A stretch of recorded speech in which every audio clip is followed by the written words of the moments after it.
All right, let's talk about the NIH. So they're actually still doing this at the Wuhan lab. You won't believe what they're still doing at the Wuhan lab with American tax dollars, your American tax dollars, if you happen to be American.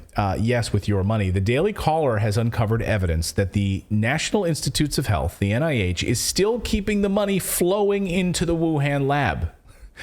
Like, you can't even make this up anymore. In secret, they're doing this. So here's their exclusive. Internal videos reveal NIH plan to keep money flowing to risky research in Wuhan. So let's just go through this Daily Caller piece a little bit here. An internal National Institutes of Health presentation from June reveals that the agency flagged legislative amendments aimed at defunding gain-of-function research as amendments to watch, they said, and argued that they were based on conspiracy theories. The director's report presentation given in June to the director meeting unearthed by taxpayer watchdog group White Coat Waste Project identifies 4 amendments to the American Competes Act as amendments to watch. All 4 amendments were introduced by Republican lawmakers in an attempt to stop or rein in the funding of gain-of-function research in China and other places, specifically, though, at the Wuhan Institute of Virology. And so the NIH has funded either directly or indirectly gain-of-function research in the United States and abroad dating back a number of years. Of course, we brought you the Boston College story just a few weeks ago. That was a revelation that they were funding the Boston College. Like, what? You're doing it here in Boston? What the hell? Since way before the pandemic. Right. Before any lockdowns. Yeah. So you had this, you were literally working on it in the United States and you lied about it.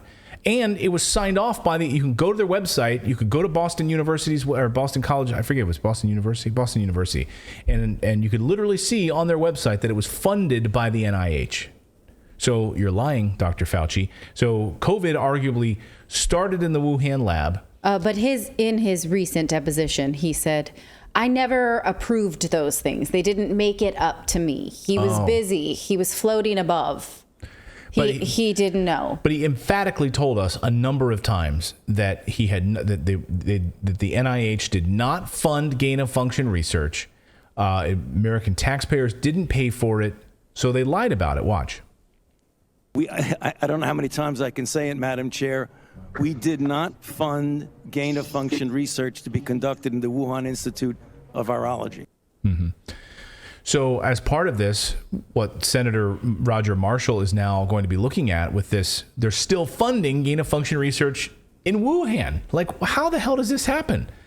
So Senator Roger Marshall says our investigation is uncovering new evidence each day that connects the NIH financial sponsorship to risky viral pathogen projects. We're also seeing NIH's blatant disregard for research processes that are supposed to mitigate risks that can cause pandemics like COVID-19. Responsible efforts underway in Congress are designed to prevent funding for dangerous research that benefits the Chinese Communist Party and protect America's public health. For the lead and the NIH congressional liaison to lash out at these efforts is, as conspiracy theories, says to me that NIH leadership is feeling the walls closing in on their negligence. They're afraid that the money is going to dry up soon and they're going to be held accountable for their role in the lab leak that led to the coronavirus pandemic. So a lot of experts believe, of course, that it did start there, that COVID started in the Wuhan lab, where U.S.-funded gain-of-function research was taking place. As a result of the lab accident, many Republican lawmakers are now calling on the NIH to stop the funding completely, saying this should be illegal. We shouldn't be doing this at all. And they've been rolling out this legislation to try to stop it. And they keep saying... Under Obama, it was made illegal. Yeah. Can you believe that? Like, it was too dangerous.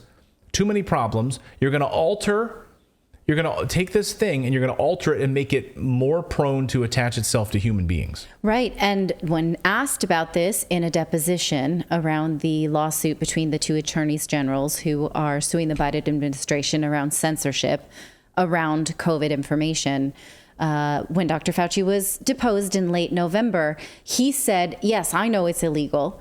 And he said, but exemptions can be made, right? This was what he was asked. And he said, yes, exemptions can be made. Were there exceptions made? I don't know. They didn't make it up to me. So he was the head of the NIH. He knew that there was a law prohibiting something. And if exceptions were made, somehow he was not interested in keeping track of those exceptions. Yeah. He didn't know, didn't make it up to him. That's what he said. I feel like we're being naive to think that that's not what was happening in Ukraine too. Like, there's a reason they wanted this stuff off of U.S. soil, because they could be they didn't have to follow U.S. law in Wuhan or in Ukraine. So I think that kind of stuff is happening in more places than we know, only so that they can subvent the law. Yeah. Subvert, yes. Yeah. Subvert. Substitution. Circumcise the law. Circumcise, yeah. They circumcision the law. So they, in Ukraine specifically, I mean, how many of these biolabs were there? And we now know that they weren't just there like testing like allergies. You know, they were doing some serious shit. This is why Mike Gallagher, Republican, is now calling for a full investigation. And why is this even still happening? Why is this even, like, this should be illegal right now? Watch. Here's what's interesting. Why did money continue to flow to the EcoHealth Alliance after Fauci knew that EcoHealth was not in compliance with the required paperwork? This happened during the pandemic, after we knew EcoHealth was in violation. And the fact that we haven't already outlawed gain-of-function research when we now know about the dangers of it. Gain-of-function research was, of course, something Fauci advocated for the better part of the last decade, is insane to me. So there's a variety of things we need to do. We need to get all this out into the open. And the fact is, every time we try to get a document from NIH, every time we try to get a document from NIAID, Fauci's organization, it's like pulling teeth. The scientists should be in favor of transparency. That's a critical part of the scientific method, trying to disprove your working hypothesis. Yeah. So that's Mike Gallagher. James Comer also on the House Intelligence Committee is furious about this and says that we need to get to the bottom of this, and we're gonna call for a full investigation on this when they take power in January. Watch. Most concerning to me is, number one, U.S. tax dollars were sent to that lab to do that dangerous gain-of-function research, and number two, by all accounts, the intelligence community has covered up every effort to try to determine the true origination of COVID-19. So what we're doing on the House Oversight Committee, we've sent letters to 40 government employees. Every government employee that had anything to do with sending tax dollars to EcoHealth Alliance received a letter from us. Any government employee that had anything to do with sending grant dollars to any of the scientists in America who defended Dr. Fauci's terrible decision-making throughout COVID, they got a letter. So I don't think a lot of people were expecting us, Maria, to start at the bottom, but we've identified all 40 of these employees, 12 of whom had never been identified before, and we've asked them to come before the House Oversight Committee to be interviewed in these transcribed interviews starting in January. Yeah, so these 40 employees, they were keeping these names secret. So the House Intelligence Committee got their names, found out who they are, and now they're going after them, and they're hauling their asses in front of Congress to testify on the record in written transcripts to get to the bottom of this and what this gain-of-function research was happening.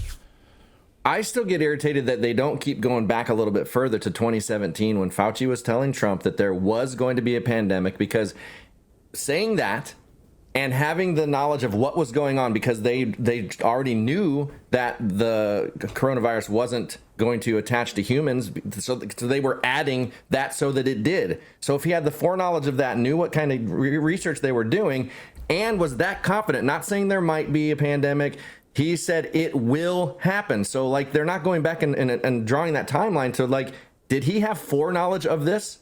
Like that makes this way worse than what they're saying. Well, of course they did, right? Because we know that they did, because they were planning for it in that summertime. I mean, they had literally a meeting about it and what their plans were for lockdowns and everything else. So they knew that this was coming. I mean, Bill Gates knew that this was coming. There was all the warning signs. And of course, I mean, yeah, I would love to know. I would love to hear what they get from him. And Fauci has said he will testify. Like, if he's called upon to testify, he said he will. He doesn't, miss an opportunity to be in front of the camera. So yes, but we probably will get a lot of what we got out of his depositions was a lot of, I do not recall, I wasn't involved in that, I don't know. Yeah. It was like watching Oliver North. It's like a dead end. Yeah. It's a dead end. Yeah. But I mean, right now, this gain-of-function research is still happening. It's being funded by U.S. taxpayers, and they've been lying about it. So it's continuing to happen in China. We'll continue to watch this story, and we'll bring you that as soon as there's some congressional move on that side of things. Really quick, did you guys ever see Stranger Than Fiction with Will Ferrell? No, that was auditing I never did get to see it. One of the best. You need to watch it because Megan Gyllenhaal plays the woman character in there, and he's auditing her as an IRS agent because she refused to pay all of her taxes. And what she said was, I just didn't pay the part that you send for war. If we would all just keep the taxes that pay for war, which is 55%, keep the taxes that are paying for this gain of function, and only pay a percentage of our taxes that actually goes to bridges, roads, and that stuff, they wouldn't be able to do this stuff. We give them so much money for them to just waste inefficiently. And it just is so frustrating because by proxy now, I'm responsible for the pandemic. I'm responsible for what's going on in Ukraine. I'm responsible for people dying all over the world. And I hate that.